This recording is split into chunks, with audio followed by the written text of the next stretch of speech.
गीता का सार। संजय ने कहा, करुणा से व्याप्त शोक युक्त अश्रुपूरित नेत्रों वाले अर्जुन को देखकर मधुसूदन कृष्ण ने ये शब्द कहे। श्री भगवान ने कहा, हे अर्जुन, तुम्हारे मन में यह कल्मश आया कैसे? यह उस मनुष्य के लिए तनिक भी अनुकूल नहीं है जो जीवन के मूल्य को जानता हो। इससे उच्च लोक की नहीं अपितु अपयश की प्राप्ति होती है। हे पृथा पुत्र, इस हीन नपुंसकता को प्राप्त मत हो, यह तुम्हें शोभा नहीं देती। हे शत्रुओं के दमन करता, हृदय की शूद्र दुर्बलता को त्याग कर युद्ध के लिए खड़े हो। अर्जुन ने कहा, हे शत्रुहंता, हे मधुसूदन, मैं युद्ध भूमि में किस तरह भीष्म तथा द्रोण जैसे पूजनीय व्यक्तियों पर उलटकर बाण चलाऊंगा। ऐसे महापुरुषों को जो मेरे गुरु है, उन्हें मारकर जीने की अपेक्षा इस संसार में भीख मांगकर खाना अच्छा है। भले ही वे सांसारिक लाभ के इच्छुक हो, किंतु है तो गुरुजन ही। यदि उनका वध होता है तो हमारे द्वारा भोग्य प्रत्येक वस्तु उनके रक्त से सनी होगी। फिर भी वे युद्ध भूमि में हमारे समक्ष खड़े हैं। हम यह भी नहीं जानते कि हमारे लिए क्या श्रेष्ठ है, वो जीतना या उनके द्वारा जीते जाना। यदि हम धृतराष्ट्र के पुत्रों का वध कर देते हैं तो हमें जीवित रहने की आवश्यकता नहीं है। फिर भी वे युद्ध भूमि में हमारे समक्ष खड़े हैं। अब मैं अपनी कृपण दुर्बलता के कारण अपना कर्तव्य भूल गया हूँ और सारा धैर्य खो चुका हूँ। ऐसी अवस्था में मैं आपसे पूछ रहा हूँ कि जो मेरे लिए श्रेयस्कर हो उसे निश्चित रूप से बताएं। अब मैं आपका शिष्य हूँ और आपका शरणागत हूँ। कृपा मुझे उपदेश दे। मुझे ऐसा कोई साधन नहीं दिखता जो मेरी इंद्रियों को सुखाने वाले इस शोक को दूर कर सके। स्वर्ग पर देवताओं के आधिपत्य की तरह इस धन्य धान्य संपन्न सारी पृथ्वी पर निष्कटंक राज्य प्राप्त करके भी मैं इस शोक को दूर नहीं कर सकूंगा। संजय ने कहा, इस प्रकार कहने के बाद शत्रुओं का दमन करने वाला अर्जुन कृष्ण से बोला, हे गोविंद, मैं युद्ध नहीं करूंगा, और चुप हो गया। हे भरतवंशी धृतराष्ट्र, उस समय दोनों सेनाओं के मध्य शोक मग्न अर्जुन से कृष्ण ने मानो हंसते हुए ये शब्द कहे। श्री भगवान ने कहा, तुम पांडित्य पूर्ण वचन कहते हुए उनके लिए शोक कर रहे हो जो शोक करने के योग्य नहीं है। जो विद्वान होते हैं वे न तो जीवित के लिए न ही मृत के लिए शोक करते हैं। ऐसा कभी नहीं हुआ कि मैं न रहा हूँ या तुम न रहे हो, अथवा ये समस्त राजा न रहे हो, और न ऐसा है कि भविष्य में हम लोग नहीं रहेंगे। जिस प्रकार शरीरधारी आत्मा इस शरीर में बाल्य अवस्था से तरुण अवस्था में और फिर वृद्ध अवस्था में निरंतर अग्रसर होता रहता है, उसी प्रकार मृत्यु होने पर आत्मा दूसरे शरीर में चला जाता है। धीर व्यक्ति ऐसे परिवर्तन से मोह को प्राप्त नहीं होता। हे कुंती पुत्र, सुख तथा दुख का क्षणिक उदय तथा काल क्रम में उनका अंतर ध्यान होना सर्दी तथा गर्मी की ऋतुओं के आने जाने के समान है। हे भरतवंशी, वे इंद्रिय बोध से उत्पन्न होते हैं और मनुष्य को चाहिए कि अविचल भाव से उनको सहन करना सीखे। हे पुरुष श्रेष्ठ अर्जुन, जो पुरुष सुख तथा दुख में विचलित नहीं होता और इन दोनों में समभाव रखता है, वह निश्चित रूप से मुक्ति के योग्य है। तत्वदर्शियों ने यह निष्कर्ष निकाला है कि असत यानी कि भौतिक शरीर का तो कोई चिर स्थायित्व नहीं है, किंतु सत यानी कि आत्मा अपरिवर्तित रहता है। उन्होंने इन दोनों की प्रकृति के अध्ययन द्वारा यह निष्कर्ष निकाला है। जो सारे शरीर में व्याप्त है, उसे ही तुम अविनाशी समझो। उस अव्यय आत्मा को नष्ट करने में कोई भी समर्थ नहीं है। अविनाशी, अप्रमेय तथा शाश्वत जीव के भौतिक शरीर का अंत अवश्य ही संभवी है। अतः हे भरतवंशी, युद्ध करो। जो इस जीवात्मा को मारने वाला समझता है तथा जो इसे मरा हुआ समझता है, वे दोनों ही अज्ञानी है, क्योंकि आत्मा न तो मारता है न मारा जाता है। आत्मा के लिए किसी भी काल में न तो जन्म है न मृत्यु। वह न तो कभी जन्मा है न जन्म लेता है और न जन्म लेगा। वह अजन्मा, नित्य, शाश्वत तथा पुरातन है। शरीर के मारे जाने पर वह मारा नहीं जाता। हे पार्थ, जो व्यक्ति यह जानता है कि आत्मा अविनाशी, अजन्मा, शाश्वत तथा अव्यय है, वह भला किसी को कैसे मार सकता है या मरवा सकता है। जिस प्रकार मनुष्य पुराने वस्त्रों को त्याग कर नए वस्त्र धारण करता है, उसी प्रकार आत्मा पुराने तथा व्यर्थ के शरीरों को त्याग कर नवीन भौतिक शरीर धारण करता है। यह आत्मा न तो कभी किसी शस्त्र द्वारा खंड खंड किया जा सकता है, न अग्नि द्वारा जलाया जा सकता है, न जल द्वारा भिगोया या वायु द्वारा सुखाया जा सकता है। यह आत्मा अखंडित तथा अघुलनशील है। इसे न तो जलाया जा सकता है न ही सुखाया जा सकता है। यह शाश्वत, सर्वव्यापी, अविकारी, स्थिर तथा सदैव एक सा रहने वाला है। यह आत्मा अव्यक्त, अकल्पनीय तथा अपरिवर्तनीय कहा जाता है। यह जानकर तुम्हें शरीर के लिए शोक नहीं करना चाहिए, किंतु यदि तुम यह सोचते हो कि आत्मा सदा जन्म लेता है तथा सदा मरता है, तो भी हे महाबाहु, तुम्हें शोक करने का कोई कारण नहीं है। जिसने जन्म लिया है उसकी मृत्यु निश्चित है और मृत्यु के पश्चात पुनर्जन्म भी निश्चित है। अतः अपने अपरिहार्य कर्तव्य पालन में तुम्हें शोक नहीं करना चाहिए। सारे जीव प्रारंभ में अव्यक्त रहते हैं, मध्य अवस्था में व्यक्त होते हैं और विनष्ट अवस्था में पुनः अव्यक्त हो जाते हैं। अतः शोक करने की क्या आवश्यकता है। कोई आत्मा को आश्चर्य से देखता है, कोई इसे आश्चर्य की तरह बताता है तथा कोई इसे आश्चर्य की तरह सुनता है, किंतु कोई इसके विषय में सुनकर भी कुछ नहीं समझ पाते।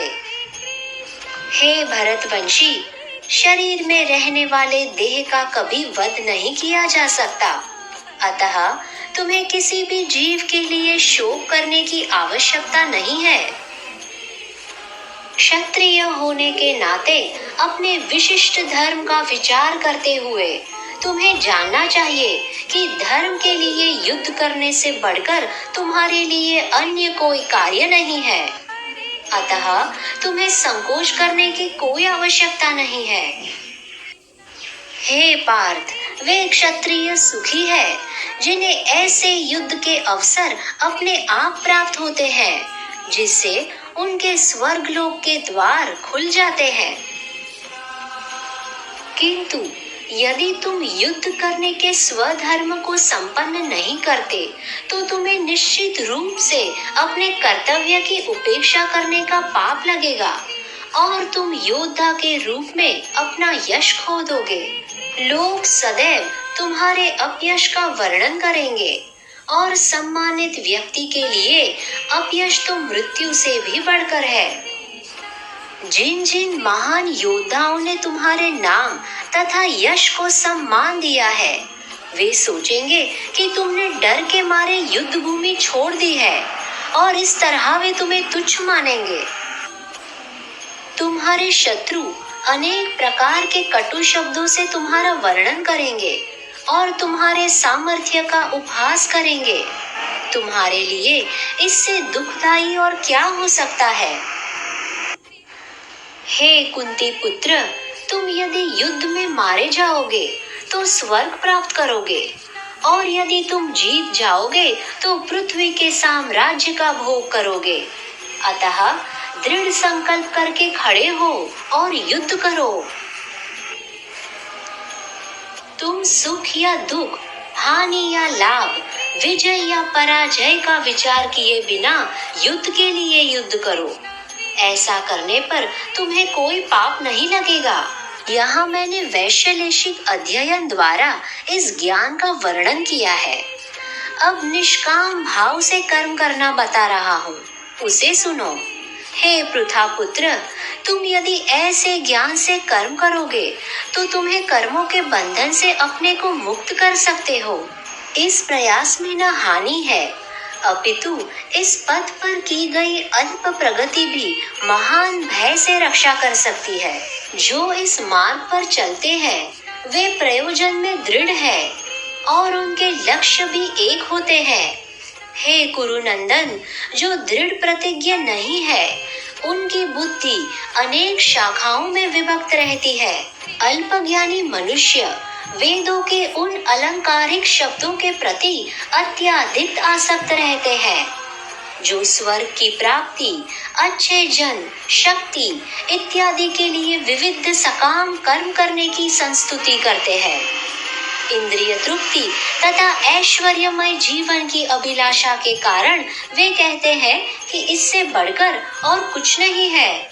जो लोग इंद्रिय भोग तथा भौतिक ऐश्वर्य के प्रति अत्यधिक आसक्त होने से ऐसी वस्तुओं से मोहग्रस्त हो जाते हैं, उनके मनों में भगवान के प्रति भक्ति का दृढ़ निश्चय नहीं होता। वेदों में मुख्यतः प्रकृति के 3 गुणों का वर्णन हुआ है।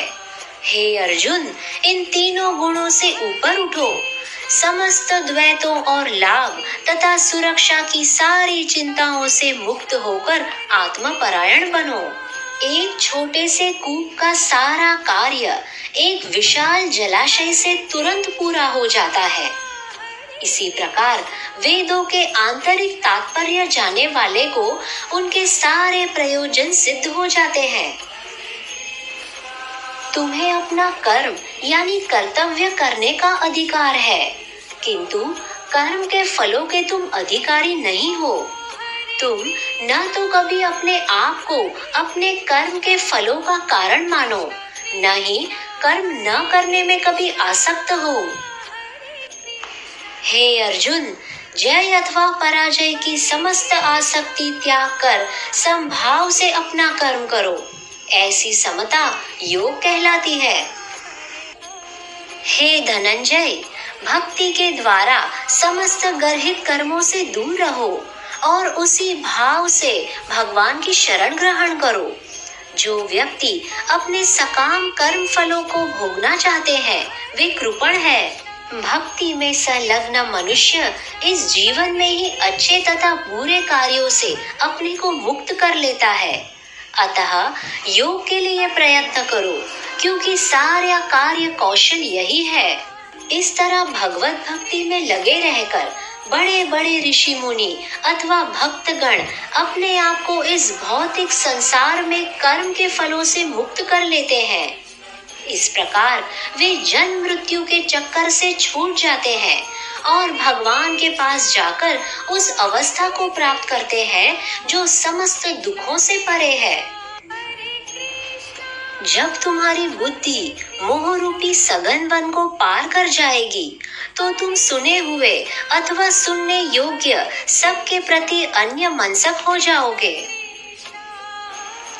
जब तुम्हारा मन वेदों की अलंकारमय भाषा से विचलित न हो और वह आत्म साक्षात्कार की समाधि में स्थिर हो जाए, तब तुम्हें दिव्य चेतना प्राप्त हो जाएगी। अर्जुन ने कहा, हे कृष्ण, आध्यात्म में लीन चेतना वाले व्यक्ति के क्या लक्षण है? वह कैसे बोलता है तथा उसकी भाषा क्या है? वह किस तरह बैठता और चलता है? श्री भगवान ने कहा, हे पार्थ, जब मनुष्य मनोधर्म से उत्पन्न होने वाली इंद्रिय तृप्ति की समस्त कामनाओं का परित्याग कर देता है और जब इस तरह से विशुद्ध हुआ उसका मन आत्मा में संतोष प्राप्त करता है तो वह विशुद्ध दिव्य चेतना को प्राप्त कहा जाता है, जो त्रय तापों के होने पर भी मन में विचलित नहीं होता अथवा सुख में प्रसन्न नहीं होता और जो आसक्ति, भय तथा क्रोध से मुक्त है वह स्थिर मन वाला मुनि कहलाता है। इस भौतिक जगत में जो व्यक्ति न तो शुभ की प्राप्ति से हर्षित होता है और न अशुभ के प्राप्त होने पर उससे घृणा करता है वह पूर्ण ज्ञान में स्थिर होता है। जिस प्रकार कछुआ अपने अंगों को संकुचित करके खोल के भीतर कर लेता है उसी तरह जो मनुष्य अपनी इंद्रियों को इंद्रिय विषयों से खींच लेता है वह पूर्ण चेतना में दृढ़ पूर्वक स्थिर होता है। देहधारी जीव इंद्रिय भोग से भले ही निवृत्त हो जाए पर उनमें इंद्रिय भोगों की इच्छा बनी रहती है, लेकिन उत्तम रस के अनुभव होने से ऐसे कार्यों को बंद करने पर वह भक्ति में स्थिर हो जाता है।